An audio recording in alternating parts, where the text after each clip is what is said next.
Let's follow the money of the chaos in American universities. Schools that received $10 million from 2017 to 2023 from entities within the State of Palestine, according to the analysis by Open the Books, a Republican-owned nonprofit dedicated to revealing government spending.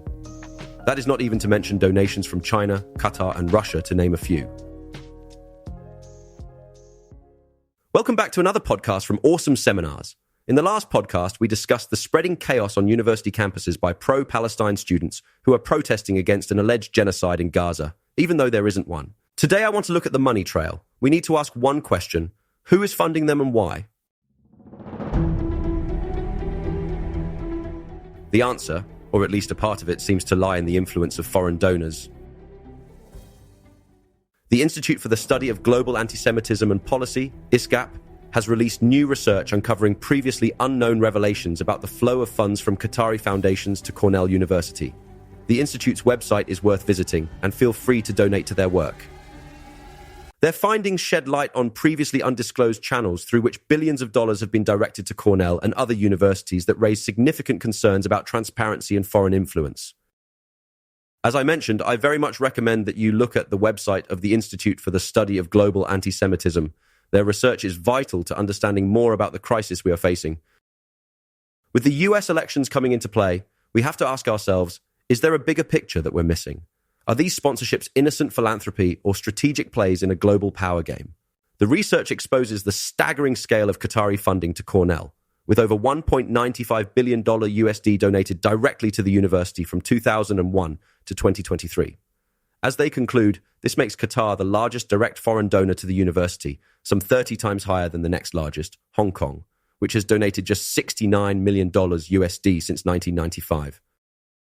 The Institute for the Study of Global Anti-Semitism and Policy, ISGAP, report published in November 2023, entitled Hijacking Higher Education, Qatar, the Muslim Brotherhood, and Texas A&M, uncovered the following, and I quote, "More than $1 billion had been provided to Texas A&M, TAMU, Texas A&M in Qatar, TAMU-Q, by the Qatar Foundation, a Qatari regime-owned foundation, as part of a contractual agreement to pay for research projects." This report lays out the way that Qatar is operating a war chest with between $500 billion to $1 trillion USD of assets and growing to affect soft power in the West, including the US prestigious universities. But there is more to worry about. For starters, China has marked a significant presence with many cultural institutes. These centers, often established with a focus on language and cultural exchange, are accused by some of transmitting soft power. Others see them as a gateway to respecting diverse perspectives, a cornerstone of academic enlightenment. However, skepticism grows stronger, especially when it comes to research partnerships and the integrity of scholarly work. And then there's Russia. Not a new player on the field, but a persistent one. With a history of spreading its ideology during the Cold War through education channels, Russia today is under the microscope for scholarship programs and cultural foundations that some argue are just modern-day Trojan horses for influence. The generous endowments and donations from Arab nations to prestigious US universities are being scrutinized like never before. These contributions often fund departments, faculty chairs, and research centers focused on Middle Eastern studies. There is a simple question that needs to be asked. Are institutions, inadvertently or otherwise, trading intellectual autonomy for financial support? Transparency might very well be the first step in ensuring donors have no undue leverage over educational content or academic discourse. The question on everyone's mind is straightforward, but the answer perhaps less so. Who's writing the checks that fuel these demonstrations? Enter the NGOs, non-profits, and campus groups. While many operate with genuine motives, it is naive to think that all are free from external influence. Funding streams can turn these entities into megaphones for specific ideologies, as they help to organize events, invite speakers, and create educational materials that shape campus discourse. Looking into what's shaking colleges, we wonder who preps protesters? What kind of prep? And who supplies them for demos that turn into riots? There's a trend of groups working in secret, not just adding people, but also providing necessary gear, signs, leaflets, and communications tech. The details are often secretive, buried in mystery, or linked to a complex money trail.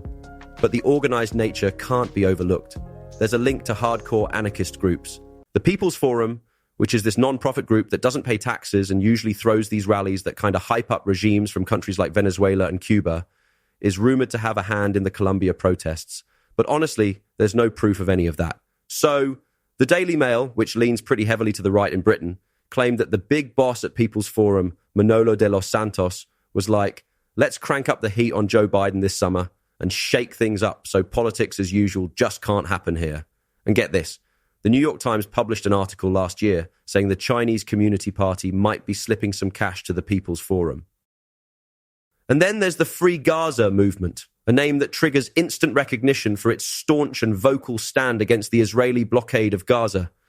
It is intriguing to consider how this movement intersects with our universities. Is there a shared ideology or perhaps a common source of training and resources that binds them with the protesters on campus? Finally, on May 1st, Republican Van Dyne introduced H.R. 82221, the bill to amend the Immigration and Nationality Act with respect to the removability of aliens who are charged with any crime related to their participation in pro-terrorism or anti-Semitism rallies or demonstrations. Many of the protesters who visit the USA could be deported